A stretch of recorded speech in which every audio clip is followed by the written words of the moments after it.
Okay, let's unpack this. Right. Today we are heading straight into quite a deep freeze of family dysfunction. Yeah, sounds intense already. Where are we going? We're going to Osprey Island, specifically the summer of 1988. It's one of those places, where the air smells of salt and maybe denial. Okay. This dive, it's really not just about the plot. It's digging into the corrosive power of secrets, the kind that get passed down generation after generation. Gotcha. So our mission here is to look at the source material, which it sounds like gives us a pretty raw look at this island community kind of imploding. That's a good way to put it. Imploding. And we want to figure out why it all happens, why it matters. We're looking at, what, 3 main families? That's right. The Chizeks, who own the place, the Squires, who are the caretakers, and the Jacobses, locals with deep roots and maybe deeper secrets. And they all revolve around one place. Exactly. The Lodge at Osprey Island, a crumbling sort of resort. And the island's name, Osprey Island. That's significant.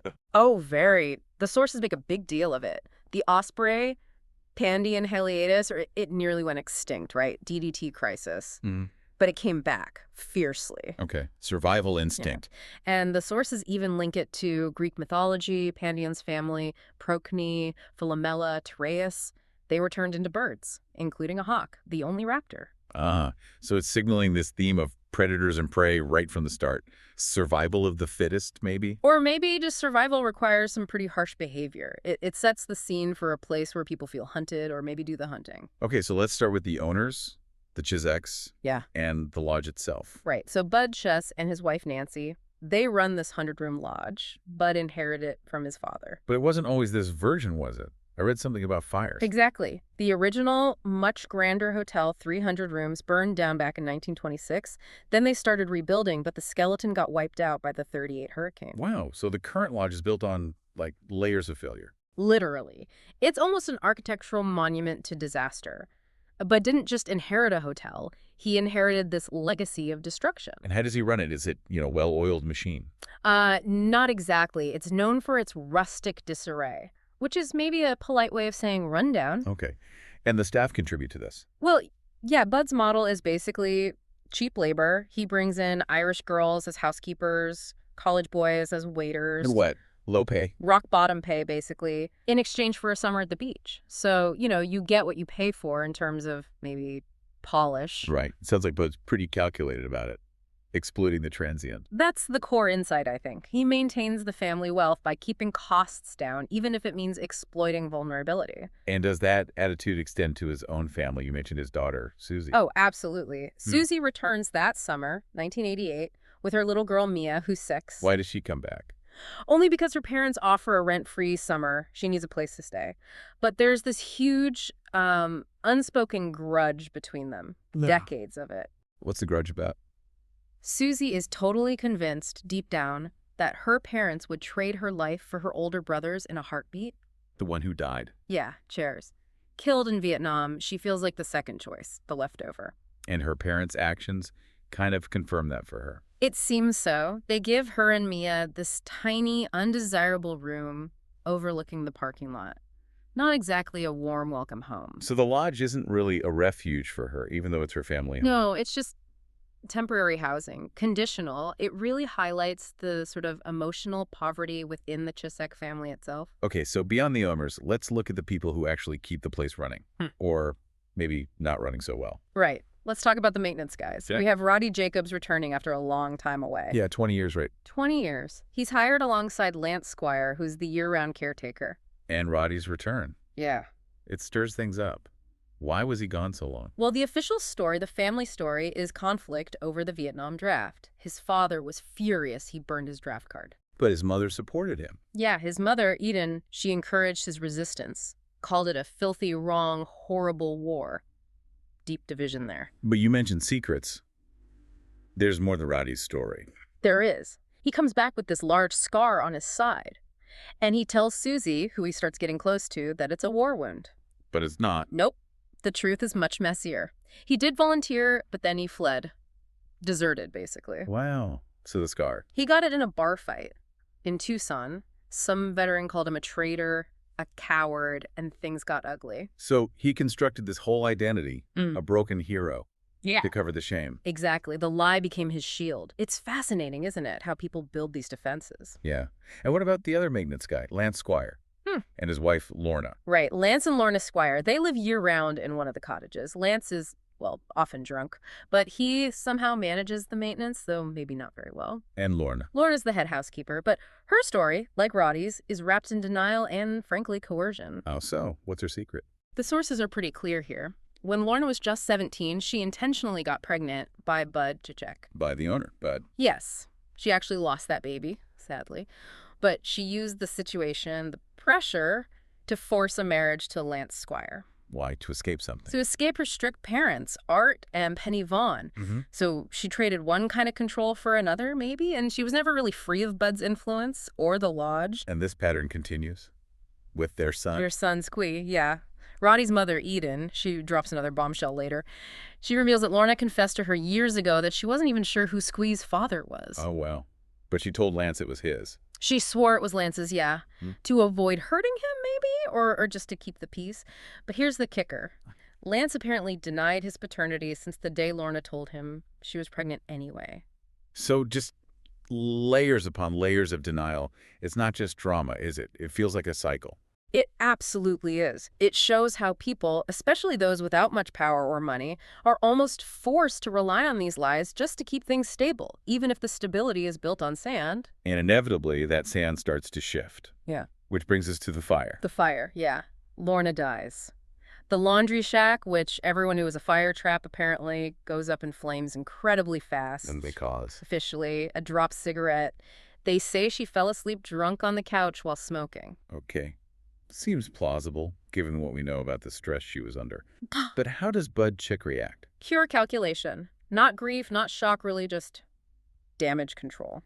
What does he do? He immediately gathers the staff, especially those poor, terrified Irish girls, and gives them the official story. Very simple. Which is? A fire started by a cigarette when Lorna Squire, our head housekeeper, was smoking and fell asleep. End of story. Contain it. Minimize it. But Susie, she doesn't accept that, does she? No, for maybe the first time, she really stands up to him, fiercely. She insists they should be honest, tell the whole truth, whatever that is. And Bud's response? He just shuts her down, coldly. Tells her basically, when you own your own hotel, this is my decision to make. Ownership equals control over the narrative. Wow. That says everything about the Chizek family philosophy, doesn't it? Even grief is a business calculation. Exactly. So the official story might close the book for the authorities, but for the people working there, Lorna's death just rips everything open.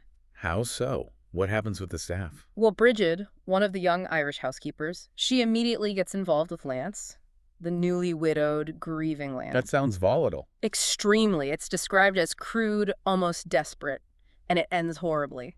What happens? Lance assaults her, rapes her on the beach. Oh, God. Did she report it? No. She refuses to press charges. She won't even admit to anyone really what happened. She's terrified, probably rightly, that the truth would just get twisted, that she'd be blamed. Because Lance is a local part of the establishment, in a way, and she's just temporary. Precisely.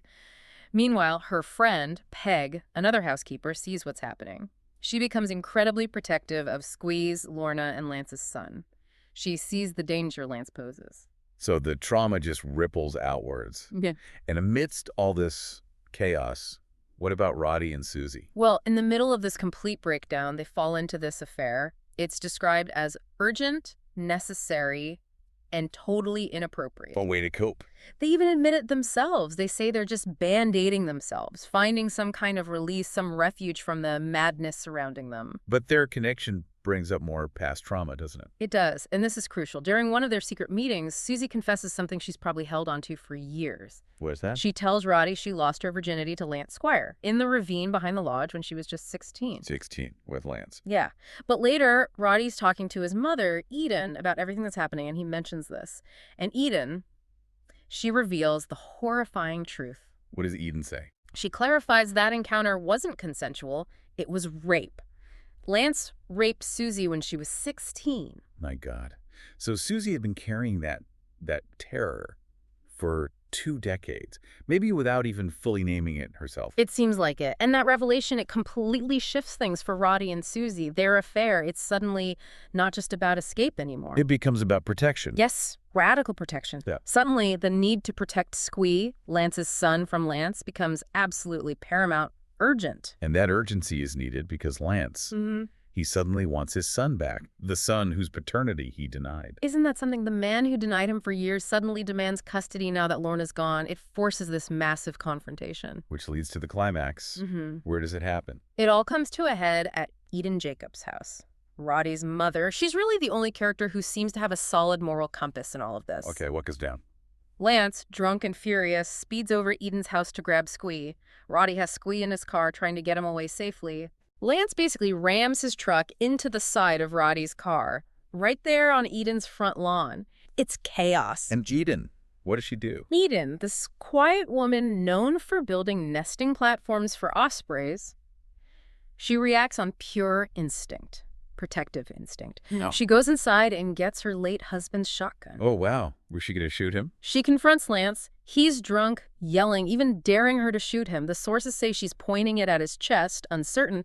But then Lance makes a move towards his truck, presumably to drive off with Squee. And that's the trigger. That's the trigger. But she doesn't shoot him. She does something unexpected, radical even. Wow. She flips the shotgun around, and she slams the heavy wooden butt of the gun right into Lance Squire's forehead. She clubs him? Yeah.